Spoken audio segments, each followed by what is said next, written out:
Welcome to the Femtales channel. Here, you will hear many cross-dressing stories. Lucas had just finished high school. He didn't have enough money to go to college, and he wasn't a good enough student to get scholarships. He hadn't played any sports, so he didn't have a chance of getting a scholarship based on his athletic ability. As in most places in the country these days, there were jobs to be had, but they paid little and required him to do things he didn't want to do. He was sad about what had happened a month before his girl broke up with him. He thought that the fact that he couldn't buy her things or take her out like she always wanted was a big reason why they broke up. He sighed, disgusted by what was going to happen. He was hanging out in the mall one day when he saw a booth where a pretty woman in a uniform was talking to some guys. They left, so he went over to see what she looked like. She was pretty, and her hair was done up in a cute way under her hat. "How are you?" she said it in a nice way. "I'm Ellie, how are you?" he replied. And his voice was a little rough. "My friends all call me Lucas, but my name is Lucas Brown. It's nice to meet you. I try to get people to join the US Navy. Can we talk for a few minutes?" Lucas decided to stay until he heard what this girl had to say, and then he would leave. It was fun to talk to a woman like her, and who knows, maybe they gave away free stuff. That's what recruiters did, right? "Sure, I'll talk," he said. "How are you?" Ellie went on to say that if someone joins the US Armed Services, they get to learn new skills and travel the world. Then when they finish high school, the government gives them money to go to college. It seemed like a good offer. It would fix most of his problems. All at once, he had always liked submarine movies, so he asked to be put on one. Ellie even told him that more and more women were joining these days. Cool. He put his name on it. Ellie had not told Lucas what kind of hell you have to go through when you first joined the army. He didn't like training at all, hard, demanding, and physical type plans, getting up way too early. He didn't like any of it. But after that, things got a lot better. He learned how to use computers and how to do certain things for his favorite submarines. It was finally time for him to do his job. He was put on a brand new submarine. On its first trip, he didn't know what the orders meant. When they talked about an experimental crew, he was only happy. He went to work and talked to his co. It turned out to be a young bird. She was pretty like Ellie. It was going to be really cool, he thought. Captain Donna Bryant was her name, but she was very grumpy. For some reason, she was mean to him and complained about stupid mistakes made by the government. He gave the porter his duffel bag so that he could take it down. Another woman took him down and showed him around. She was also grumpy and grumbled. What were these girls thinking? But she also had a cute uniform with a skirt and a cute little hat. After everything was done, he was shown to his bunk and told to change into his dress uniform for the event, the maiden voyage. He was upset when he opened his duffel bag and saw that the stupid porters had messed up. Instead, they gave him a girl's bag. All of the uniforms looked just like what the girls were wearing. What fools! Did anyone get my bag? He wanted to know. He didn't notice anything else until then. Everyone else in the crew quarters was a woman. He was the only man who could be seen what was going on. "No, I've got my bag," one of the women said. "Me too, here too." Nobody had his bag. Was he going to do something? If he wore his own clothes, he wouldn't be in uniform and would have to start the trip in the brig for not doing what he was told. He could also dress up as a girl. He was in a hurry, but time was running out. He had to wear the clothes that women wear. Strange was that they were exactly his size. He didn't feel like the skirt was too tight or anything. That was so weird. He was hoping to find the woman who had taken his things. This was bad. Except for him, the whole crew turned out to be women. As he walked by dressed like them, they all laughed. He blushed so much that it looked like he had more makeup on than the girls. It was the worst thing to ever happen to him. As soon as the sub left the harbor and sank to 30 meters, he went to talk to his commander about what was going on. "Listen, I'll only tell you this." Once she gave him a bark. "This is a brand new ship with a test crew. We were supposed to be an all-female team to show that a female team works better than a male team. You're about to mess it up for us. You're not welcome here. You won't get any help from me or anyone else." Got it? Boy, he was taken aback. How could they act like going to be at sea for 6 months? He had no other choice but to dress like a woman. This would be terrible. Even worse, the laundry lost his boxers, so he had to wear women's undies now. Even the girls who joined the army treated him badly before he got on. It seemed like they all got together and decided to treat him like this. He made it through each day, but he was very lonely. One girl was the only one in the group who was at least kind to him. Of course, she was always picking on him and making fun of him. But at least she talked to him. Hannah was her name. She lived in the bunk on top of his. She would tell him things like, "Nice skirt, babe," every time she saw him. "Really lets your legs shine. What are you doing here if you're such a nice girl?" One day Lucas was alone with Hannah for a while, so he took the chance to talk to her. "Hannah, look, I have to spend months and months on this stupid boat with all of you women. We can't keep going this way. Where did I go wrong? What did I do to you that was bad? You're male. So how does that relate to it? It has to do with everything men have tried to keep women down. And in our place, since the beginning of recorded history, even with all the progress we've made recently, there was a time when we couldn't even vote. People don't treat us all the same. And now is our chance to show that we can do things just as well as men, if not better. You're going to mess it up now. I just want to do my job." Lucas argued back. "That doesn't cut it now. That you're a man, everything is over for us. If they could, most of the girls would throw you overboard. You're not very well liked here. And just talking to you is going to get me in trouble." That night, Lucas and Hannah talked again in a whisper in their bunks. "What should I do, Hannah? I can't keep being treated this way for much longer. How can I help?" "Well, I've given it some thought today. First of all, most of the girls on the boat think you're trying to get them in bed. They think you're a wolf in a flock of sheep. And they think it's only a matter of time before you try to get with each of them. The first thing you'll have to do is convince them that's not true." "What should I do?" "What I do anything," Lucas hissed in a whisper. "Instead of being so different, why don't you try to make them think you're more like them?" "What are you saying?" He wanted to know. "Well, you could do something like us and shave your legs. Start to wear makeup like we do. What make them think you are a woman? Tell them that you want to be just like them. And that's why you're here. And that will be enough for them to like me. They're going to think I'm a fruit." "Okay, keep doing what you're already doing. I have no doubt that will work." "No, okay. I'll give it a try. Help me, please. I'll think about what I can do. Get some sleep now. We need to get going early." Lucas had trouble going to sleep. Could he do what she asked of him? All night long he tossed and turned. Lucas got up and took a shower in the morning. Just like he always did, he brought his razor with him. And while he was showering, he shaved his legs for good measure. He also did his armpits and chest. When he came out, he felt like he stood out because of his long, smooth legs. He thought he stood out like a sore thumb. But no one seemed to notice him. Like every other day, he put on his skirt. He felt so weird. He was so strange.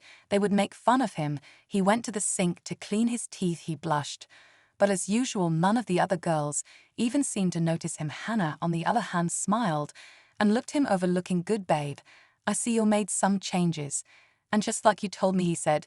"Can you give me a hand with my makeup? I have no idea how to do any of that." She laughed. And then she led him to the mirror. She showed him how to put on a light coat of makeup, which made his skin look a lot better. He had never felt pretty before. During the day, for the first time, a few of the women actually talked to him or said hi as they passed him in the halls. It was the first time he didn't feel like he didn't belong anywhere. Hannah was right. It did make a difference. He floated through the day, which went by much faster and easier than any other day he had spent on board. That night he talked to Hannah again in a low voice. "You did awesome, honey. She told me thanks for helping out today. Was so much better. Some of the girls actually talked to me today. I can't believe it. I told you so. You should pay more attention to what women say." "Well, what else do you think I should do?" "Just keep doing what you're doing. Try talking to a woman and telling her that you wish you were like her. Then see what kind of help she can give you. Once word gets out that you want to be like us, you'll do better and better." "Thank you, Hannah, for being a real friend." He really meant what he said. Hannah also gave him a jar of cream and told him to use it every night on his face. She said it would help keep his skin from getting wrinkles and make it smoother. That morning, he decided to follow her most recent suggestion. He was crazy about a brown-haired girl named Bridget. She had ignored him and acted like he didn't exist. Just like everyone else, he went up to her and talked without being shy. "Hi, Bridget." He said. "Hello." She said it in a cool way. The last time he tried to talk to her, she turned her back on him and walked away. So this was already a lot better. "Listen, I have a question for you. I've noticed that out of all the girls on the ship, you have the prettiest nails. I want to be like you. Can you show me what to do?" The comments surprised her and made her feel good about herself. She told him she would meet him that night and teach him some of the basics. I really appreciate it. I'm grateful already. He said he couldn't wait for the day to end, so he could go out with Bridget in the evening. She was very patient and taught him how to take care of his nails. She even gave him an emery board and half a bottle of a color of nail polish she no longer liked. She painted half of his nails and let him do the other half himself. She insisted that he would get better at it with practice, even though he wasn't very good at it. Why don't you come back and say we'll check on them in 3 days, and I'll show you how to fix them up. He was so happy with how things had turned out. He had many more similar experiences with other women, telling them he wished he was like them, while they taught him how to pluck his eyebrows, do his hair, wear makeup, walk, and even talk. He looked and acted more and more like a woman with each small change. And the more things he did, the more people liked him. Captain Bryant asked him to come into her tiny office one day. Even the captain's office is small on a submarine. She told him to sit down and gave him the choice of a cup of coffee or tea. He decided on the tea. I can see that you've been going through some changes. She said it straight. Yes, I'm trying to be more like you. He said, I want to be like you. I have been trying hard. That much is clear. You did a great job. I can tell that the crew is getting more used to you now. Yes, it's so much better to be able to make friends than to be a loner, so I've been thinking about it. And I wanted to do something to help you. What is it? He was very interested. I have decided that we will change your legal name to help you find acceptance. The name Lucas doesn't fit with the image you're going for. I'm going to put your new name Grace on some papers. From now on, people will call you Grace. I am Grace. He said it in a weak way. I'm Grace. He said it louder and with more assurance. Captain Bryant took off his old name tag and put on a new one with the word Grace written on it. From then on, Lucas was no longer there. He was now going by the name Grace. Hi, Grace. The girls walking down the hall said he was now accepted by almost everyone. Grace and the other girls hugged each other a lot. They had become like sisters. Grace was so happy that the other women liked her so much. She became close with a few of the girls. There were the usual jealous fights between girls or cat fights, but it was so different from how men act when they get together. Grace had to agree that the way women talk to each other and work together to reach a goal was much better. Grace started to feel so much like the women that when they finally got a weekend off, she went out dressed as a woman. She wore her uniform with pride, then went shopping with Hannah and Bridget. Once she got back on the boat, everyone liked her again. If Grace had gone back to being a man, the other women on the crew would have known that she had been lying about her transformation. But when she was on her own, she was every bit a woman. Everyone on the ship knew that Grace's memory of being a man was quickly going away. She was now much more like a woman than a man. Grace's job on the ship had been going on for 7 months. She got used to going to work every day, doing her work and working hard. As time went on, the fact that she was a woman stopped being so new. So one day, after taking a shower, she looked in the mirror and was a little surprised by what she saw. She was sure that her hips were a little bit curved. Was that always the way it was? She couldn't think of it. The next thing I saw was her chest. It seemed like she hadn't shaved her chest in a long time, but it was still smooth, and it almost looked like there was some swelling going on. Anna, come and look, she told me. Hannah sauntered over to take a look. I don't think I ever had curves. Do you think my chest is bigger? What are you doing, Grace? She told me you are so happy about being a woman on the inside that you can see your body changing too. You might just want it to happen. Both of them laughed. She decided it must have been in her head and didn't give it any more thought. 2 months later, Grace had something else that made her feel shocked.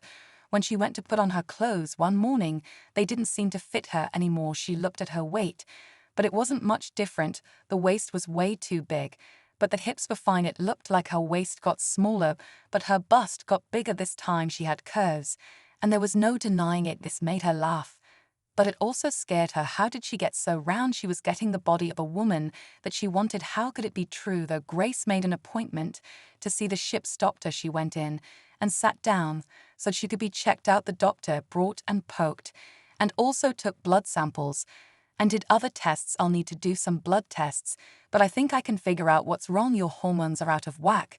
I'll give you a script today and tell you to come back in a week to finish it. Grace started taking 3 pills every day as her doctor told her to, in the hopes that it would help her no matter what the problem was. She couldn't wait to see her again the following week. Just as I thought you have a problem with your hormones, the doctor said. What are you saying? Well, first of all, when you were younger, your body made a weird mix of hormones. Your body was mostly made up of testosterone. Now that your estrogen levels are back to normal, the growths you see were caused by the abnormal hormones you were exposed to. Doctor, that's terrible, said Grace. What should we do? I would suggest surgery. How do you feel? I do agree. I hate that thing between my legs. Please, can something be done about it? She was going to have surgery in 2 days. To get rid of the growth, she had to eat very carefully for the first day, and then go without food for 20 hours before the procedure. Time went by slowly, and Grace couldn't wait for it to be over.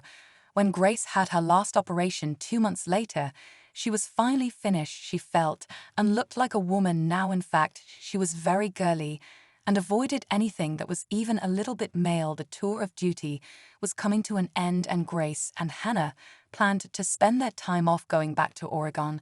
She couldn't wait to meet Hannah's boyfriend, who she had heard a lot about, and his cute-sounding brother. She was excited to go on a double date with Hannah. It was going to be a lot of fun. In the end of the trip, Captain Bryant called Hannah into her office right before the boat pulled into the harbor. Hannah, I want to tell you how well you did your job. I didn't think we could do it, but you did a great job. I'm going to put you on the list of people who should get a raise. Thank you very much, she told me. Now, tell me, what was the hardest, getting him to wear the clothes or getting him to use the estrogen cream? And just like I asked you, put the estrogen in his drinks. He had no idea that we were giving him so much of what women have on the inside. He longed to be a woman. There must have been a strong desire to be part of the group. That and the subliminal messages we fed him while he was hooked up to his computer. Wow. I had no idea he wished with all his heart that he was a girl more than anything else. By the way, it looks like you two are getting along now. Oh yes, she has become like a sister to me. I would have never thought it. She looks up to me a lot because I showed her how to be a girl. That's how that story ended. Put likes and subscribe to the channel Femme Tales. Goodbye.